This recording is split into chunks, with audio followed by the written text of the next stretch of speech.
A primeira rodovia brasileira surgiu em 1920. Era Rio Petrópolis. Hoje, rodovia Washington Luiz.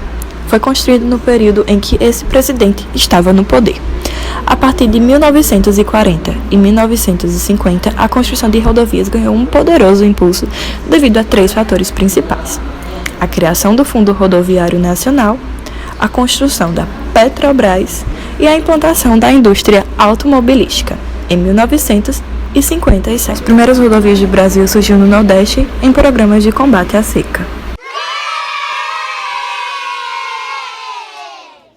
Estamos aqui com Camila Famar, formada em Engenharia Civil. E Camila, gostaria de saber por que as rodovias no Brasil são tão precárias e qual é a relação das rodovias na Engenharia Civil. Existe uma área, primeiro, que trata da engenharia civil somente da parte de pavimentação e rodovias. Então, essa parte de pavimentação e rodovias ela é dividida em duas.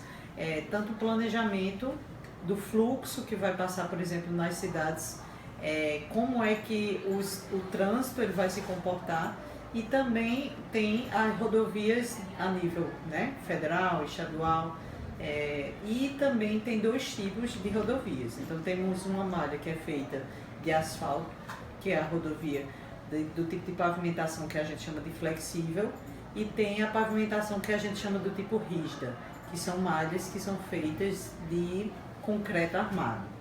Então, por exemplo, na BR-101, sentido Recife, também sentido Natal, nós temos rodovias do tipo rígido, que é feito de concreto armado. Já aqui no sentido Campina-Picuí, por exemplo, nós temos o tipo flexível, que é feito de asfalto. Camila, a baixa qualidade das rodovias no Brasil teria a ver com o modo com as quais são construídas? Sim, tem vários tipos de causa, Nós podemos citar uma falha do projeto da rodovia, onde você vai botar, vamos dizer, uma malha, uma camada muito fina de asfalto, por exemplo, certo? Pode ser do tipo também de transporte que está passando por cima da rodovia, ou seja, existe um planejamento para a carga que vai passar por cima daquela rodovia. Se você ultrapassa aquela carga, várias vezes, vamos dizer, como por exemplo caminhões que transportam minérios, então mais facilmente vai se desgastar. Também tem a falha de manutenção, ou seja, vários anos com aquela mesma rodovia sem nenhum tipo de manutenção. Aí falha executiva, ou seja, quando por exemplo você, ao invés de executar aquela malha de uma forma com mais camadas, você bota menos para baratear o custo e assim mais rapidamente ela vai se deteriorar, certo? Então tem vários tipos de causa. Também pode ser as causas naturais, como o sol, certo? Causas climáticas, como a chuva. Então tudo isso vai influenciar nas falhas ou nos problemas de patologias nas estradas ou rodovias. Muito obrigada pela sua participação. Nomenclatura das rodovias. Os nomes são definidos pelo Plano Nacional de Viação, PNV.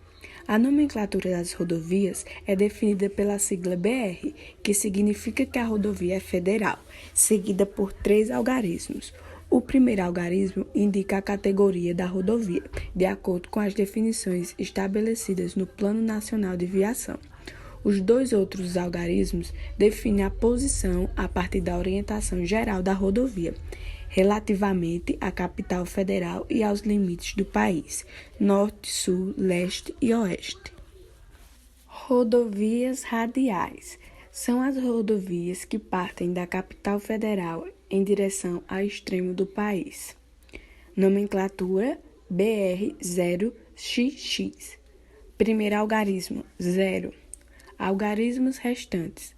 A numeração dessas rodovias pode variar de 05 a 95, segundo a razão numérica 05 e no sentido horário. Exemplo, BR-040. Rodovias longitudinais. São as rodovias que cortam o país na direção norte-sul. Nomenclatura BR1XX. Primeiro algarismo 1. Algarismo restantes. A numeração varia de 00 no extremo leste do país a 50 na capital e de 50 a 99 no extremo oeste. O número de uma rodovia longitudinal é obtido por interpolação entre 00 e 50 se a rodovia estiver a leste de Brasília e entre 50 e 99 se estiver a oeste, em função da distância da rodovia ao meridiano da capital federal. Exemplos: BR-101, BR-153. Rodovias transversais são as rodovias que cortam o país na direção leste-oeste. Nomenclatura: BR-2XX. Primeiro algarismo 2. Algarismos restantes. A numeração varia de 00 no extremo norte do país a 50 na capital federal e de 50 a 99 no extremo sul.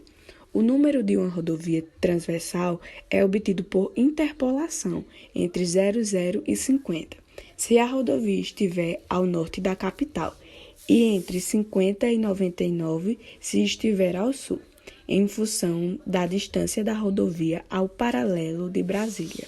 Exemplos: BR-230, BR-262.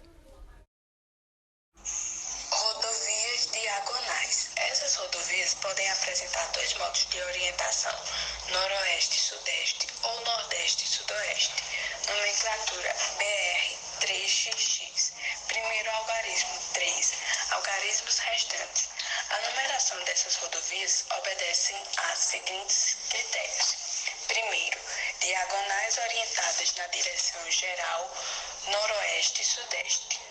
A numeração varia segundo números pares de 00 no extremo nordeste do país a 50 em Brasília e de 50 a 98 no extremo sudoeste. Obtém-se o número da rodovia mediante interpolação entre os limites consignados, em função da distância da rodovia a uma linha com a direção noroeste-sudeste, passando pela capital federal. Exemplos: BR-304, BR-324. Diagonais orientadas na direção nordeste-sudoeste.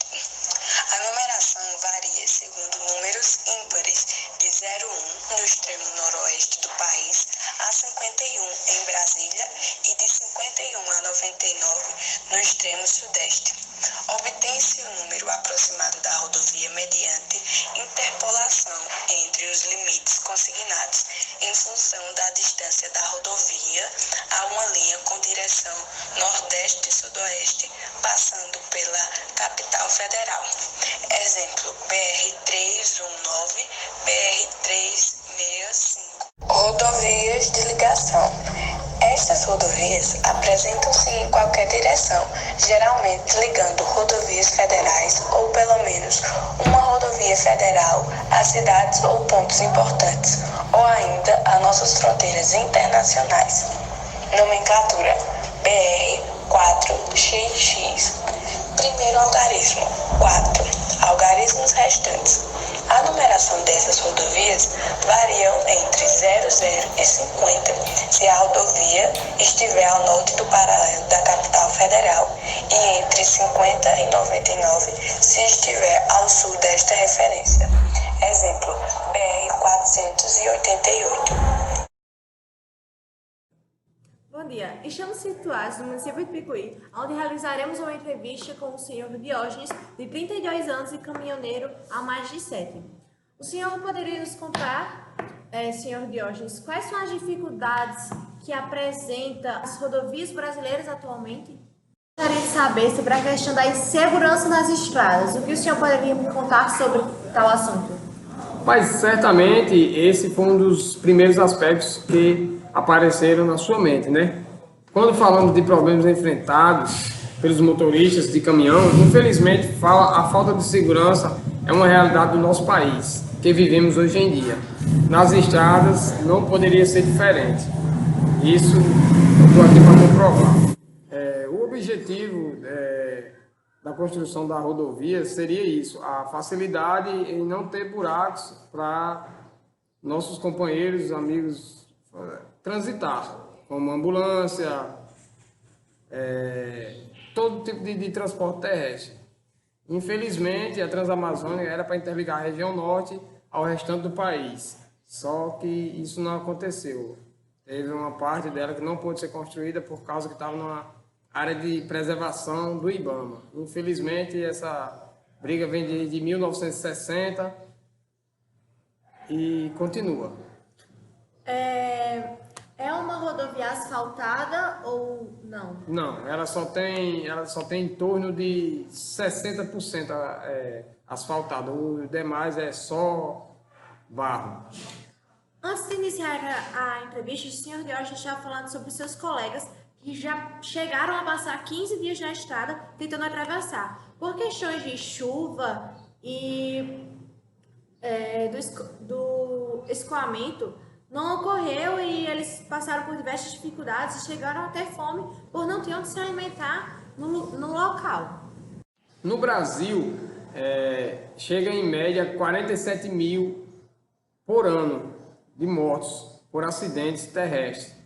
E chega a deixar quase 400 mil pessoas com algumas sequelas, devido à marginalização das nossas estradas do Brasil. Também pelas questões que o senhor falou no início do vídeo, que os animais eles ficam soltos, ocasionando diversos acidentes que podem chegar a capotar o caminhão, além de levar um grande prejuízo que pode ocorrer do caminhoneiro chegar a falecer. Exatamente. Que é uma coisa muito séria. Porque 90% dos nossos acidentes seriam por imprudência, entendeu? É imprudência. Geralmente é bebida, velocidade, mal sinalizada, entendeu? Aí, por isso que chega a acontecer esse número, como se diz, Quantidade de acidentes. Quantidade de acidentes. Qual a importância que o senhor acha que teve a greve dos caminhoneiros? Rapaz, eu creio que a importância foi enorme, porque o Brasil está entregue às baratas. Todo mundo sabe muito bem disso. Infelizmente, os caminhoneiros, hoje em dia, carregam o Brasil nas costas. Se os caminhoneiros parar, sabe-se que o Brasil também... A qualidade geral das rodovias brasileiras caiu em 2017. Entre os quase 106 mil quilômetros avaliados, o percentual considerado regular, ruim ou péssimo subiu de 58,2% em 2016 para 61,8% neste ano, indica a pesquisa anual da Confederação Nacional dos Transportes. O levantamento engloba todas as rodovias federais pavimentadas e as principais rodovias estaduais. O meio é usado em 60% da movimentação de cargas e em 90% do transporte de passageiros. A piora atingiu tanto rodovias sob gestão pública quanto as concedidas, embora entre as públicas a deterioração seja bem superior. Isso é perceptível ao se observar o ranking dos melhores e piores trechos de rodovias do Brasil. Todas as boas estradas atravessam São Paulo e têm gestão concedida. A melhor delas é um trecho entre São Paulo e A importância da malha rodoviária brasileira para a economia e o desenvolvimento do país é indiscutível, como um fundamental meio de transporte e distribuição da maioria das produções e cargas. Além da circulação e do desenvolvimento de passageiros, ela deve apresentar condições adequadas de uso, garantindo assim um conforto e segurança e evitando acidentes. Com a evolução dos meios de transporte, possibilitou que o homem explorasse os recursos da natureza nos mais diferentes lugares, ampliou o comércio e entre as mais diversas atividades econômicas. E aí, percebeu a importância das rodovias? É importante sempre buscar a regulamentação desses trechos. Então, galera, é isso e até a próxima.